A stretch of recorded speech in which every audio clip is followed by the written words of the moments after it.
Assalamualaikum warahmatullahi wabarakatuh. Kembali lagi kita dalam kajian usul fikih. Dan kali ini kita akan membahas tentang pembagian wajib.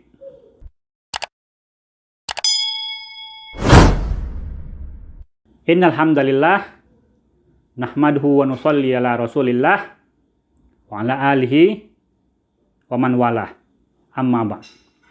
Kemarin kita sudah berbicara tentang pembagian hukum, termasuk pembagian hukum taklifi.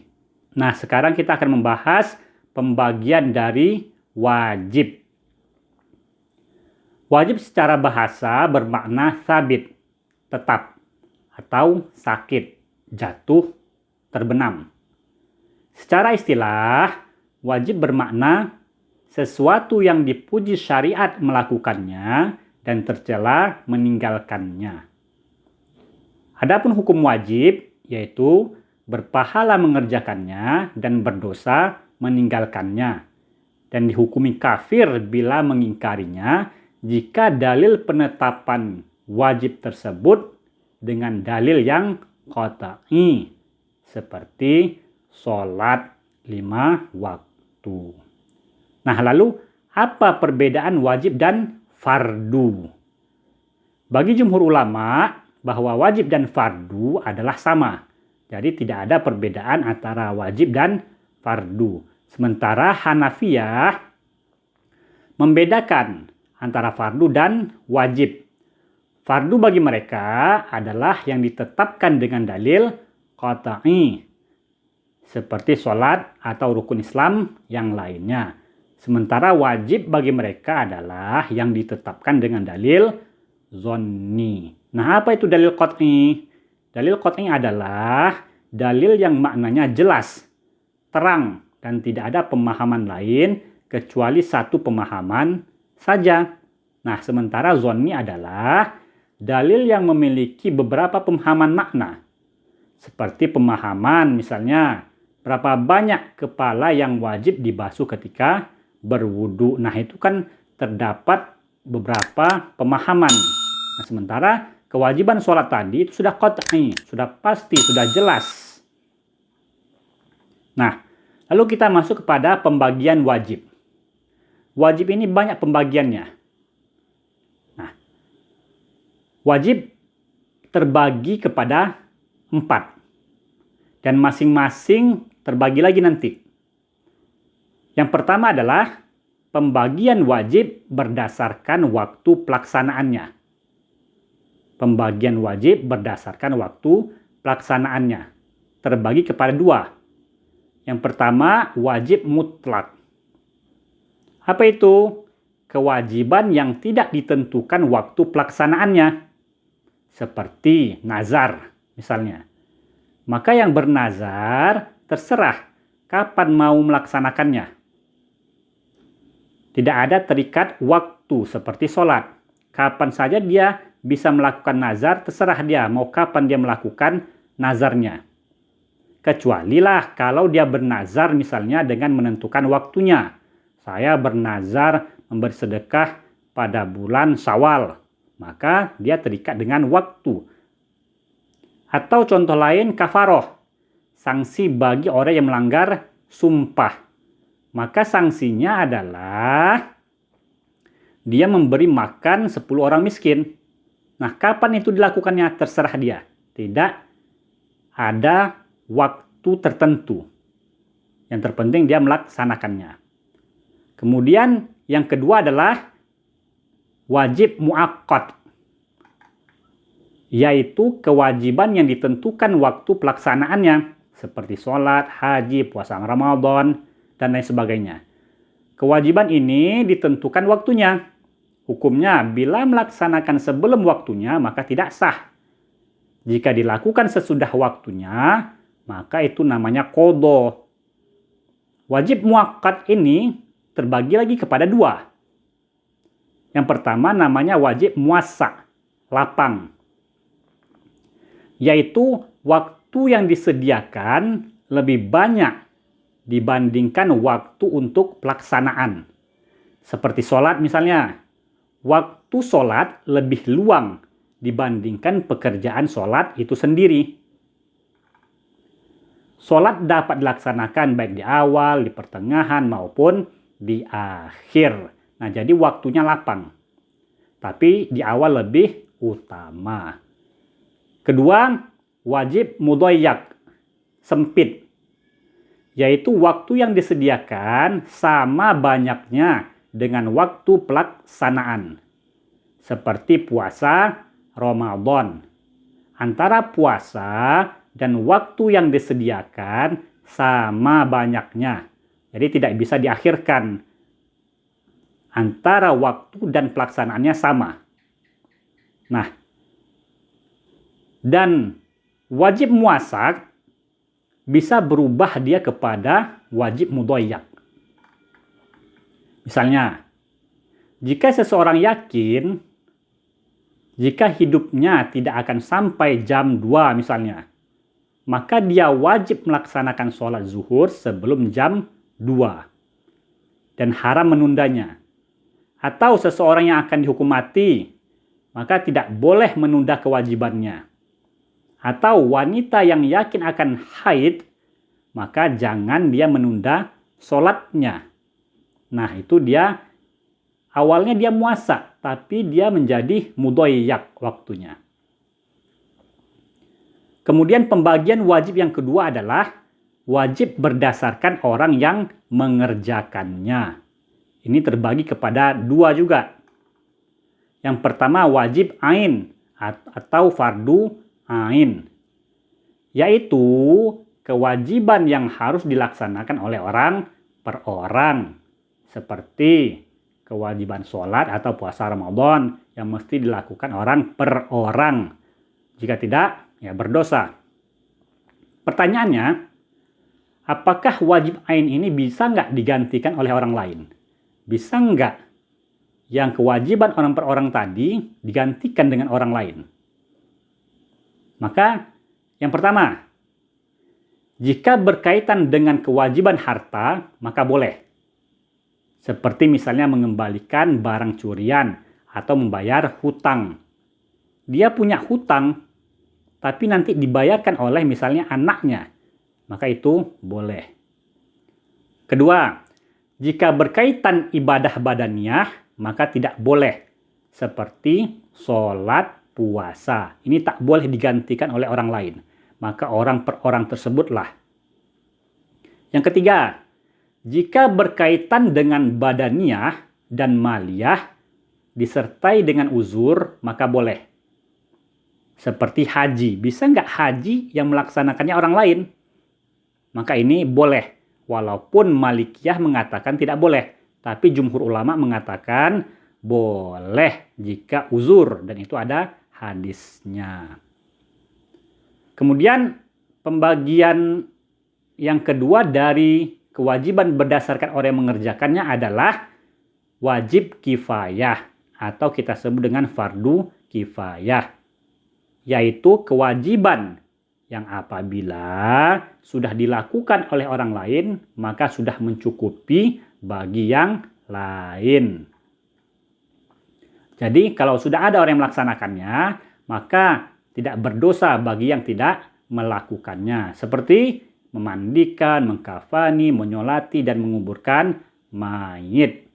Atau menyelamatkan orang yang tenggelam misalnya. Atau menuntut ilmu yang diperlukan oleh masyarakat. Seperti kedokteran, farmasi, persenjataan, dan lain-lain. Sementara kalau ilmu tentang ketauhidan, ibadah sehari-hari, maka itu menjadi fardu ain, kewajiban orang per orang. Namun, fardu kifayah bisa berubah menjadi fardu ain. Nah, dalam kondisi apa itu? Yang pertama, fardu kifayah tidak mencukupi maksud tujuan syariat. Seperti jihad melawan musuh yang menyerang. Jihad adalah fardu kifayah. Namun jika serangan tersebut masif dan gencar, sehingga misalnya tentara kewalahan, maka berubah menjadi fardu ain bagi setiap warga negara yang mampu. Atau misalnya ada dua orang melihat orang tenggelam. Maka bagi kedua orang ini adalah fardu kifayah untuk menolong. Namun, jika satu orang kewalahan, maka menjadi wajib ain bagi mereka berdua. Yang kedua, keadaan yang kedua, fardu kifayah hanya dapat dikerjakan oleh satu orang. Maka orang tersebut wajib ain melakukannya. Seperti misalnya menyolati di jenazah. Maka wajib ain bagi dia. Karena hanya dia saja yang tahu mengerjakannya. Atau hanya satu orang yang tahu membaca Al-Quran. Maka wajib ain bagi dia untuk mengajarkannya. Atau contoh lain, hanya satu orang saja yang bisa mencegah kemungkaran. Maka dia wajib ain mencegahnya. Yang ketiga, fardu kifayah sudah ditentukan orangnya. Misalnya, seseorang dipilih oleh pihak berwenang untuk menolong orang yang jatuh ke jurang. Maka wajib ain bagi dia melakukannya. Karena dia yang dipilih untuk mengerjakannya. Maka yang menolong awal mulanya fardu kifayah, maka bagi dia berubahlah menjadi fardu ain. Keadaan yang keempat, fardu kifayah dianggap belum dilaksanakan. Misalnya, seseorang beranggapan bahwa tidak ada ilmu kedokteran diajarkan di suatu negeri. Maka menjadi wajib ain bagi dia mengajarkan. Meskipun ada sudah orang yang mengajarkan. Tapi karena dia menganggap belum dilaksanakan, maka wajib ainlah bagi dia untuk melakukannya. Nah, itulah dia keadaan-keadaan di mana fardu kifayah berubah menjadi fardu ain. Kemudian pembagian wajib yang ketiga adalah kewajiban berdasarkan pilihan tertentu. Terbagi kepada dua. Yang pertama wajib muayyan tertentu. Yaitu kewajiban yang harus dilakukan berdasarkan jenis kewajiban tertentu. Tanpa ada pilihan kewajiban yang lain. Seperti sholat, puasa, mengembalikan barang curian, dan lain-lain. Kewajiban ini harus dilaksanakan tanpa boleh menggantikannya dengan misalnya kita tidak sholat. Misalnya kita menggantikan sholat dengan bersedekah, maka tidak bisa. Nah, jadi kewajibannya sudah ditentukan, maka laksanakanlah kewajiban tersebut. B. Wajib mukhayyar. Mukhayyar itu pilihan. Kewajiban yang harus dilakukan dari beberapa pilihan yang ditentukan. Nah, jadi kita memilih pilihan kewajiban mana yang mau kita laksanakan. Contohnya, orang yang melanggar sumpah, maka wajib bagi dia melakukan beberapa pilihan. Yaitu, apakah dia memberi makan 10 orang miskin, atau memberi pakaian, atau membebaskan seorang budak. Jadi pilihan, dia harus melakukan kewajiban itu ada 3. Apakah dia tadi memberi makan 10 orang miskin, boleh. Atau memberi pakaian, boleh. Atau membebaskan seorang budak. Dan kalau tidak mampu juga, maka dia harus berpuasa selama 3 hari. Nah, jadi wajib mukhayyar ini ada pilih-pilihannya. Sementara wajib muayyan tadi tidak ada pilihan kecuali kewajiban yang sudah ditentukan tadilah yang harus dilaksanakan. Pembagian yang keempat adalah wajib berdasarkan ketentuan pelaksanaannya. Ini terbagi kepada 2 juga. Yang pertama itu adalah wajib muhaddad, terbatas. Yaitu kewajiban pelaksanaannya terbatas berdasarkan tuntutan rinci syariat. Seperti sholat, puasa, haji, dan lain sebagainya. Di mana pelaksanaan tuntutannya sudah jelas. Baik tata cara maupun waktunya. Jika melenceng, maka tidak sah. Yang kedua, wajib ghair muhaddad, tidak terbatas.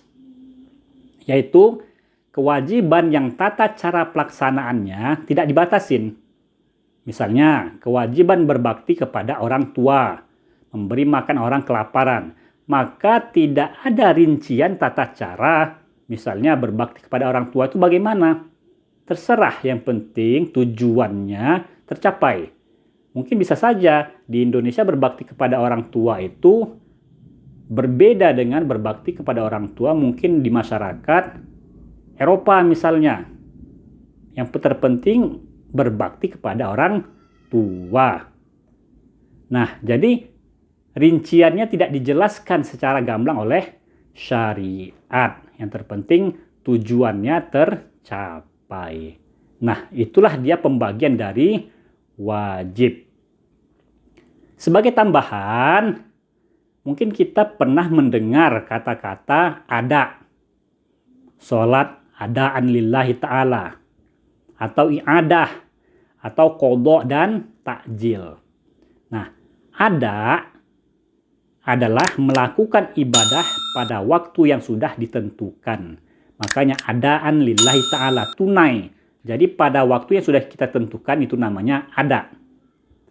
Kemudian i'adah. I'adah ini mengulang. Adalah melakukan ibadah pada waktunya, tapi sebelumnya sudah melakukan ibadah tersebut, namun cacat. Misalnya, kita sholat dengan ketinggalan rukun ataupun syarat, maka kita wajib i'adah, mengulang sholat kita tadi. Kemudian qadha. Nah, qadha ini melakukan ibadah di luar waktunya, seperti sholat di luar waktunya disebabkan misalnya kita tidur atau juga kelupaan yang benar-benar lupa, maka kita kerjakan sholat zuhur di luar waktunya, maka itu namanya qadha. Kemudian takjil, mengerjakan ibadah sebelum waktunya, namun syariat membolehkannya, seperti mengeluarkan zakat fitrah di awal bulan Ramadan. Tapi ingat, takjil ini mengerjakan ibadah sebelum waktunya, ada ketentuan syariat membolehkannya. Kalau tidak ada syariat membolehkannya, maka tidak dibenarkan. Nah, itulah dia pembagian-pembagian dari wajib. Mungkin demikian kajian kita kali ini. Sampai jumpa dalam kajian berikutnya. Assalamualaikum warahmatullahi wabarakatuh.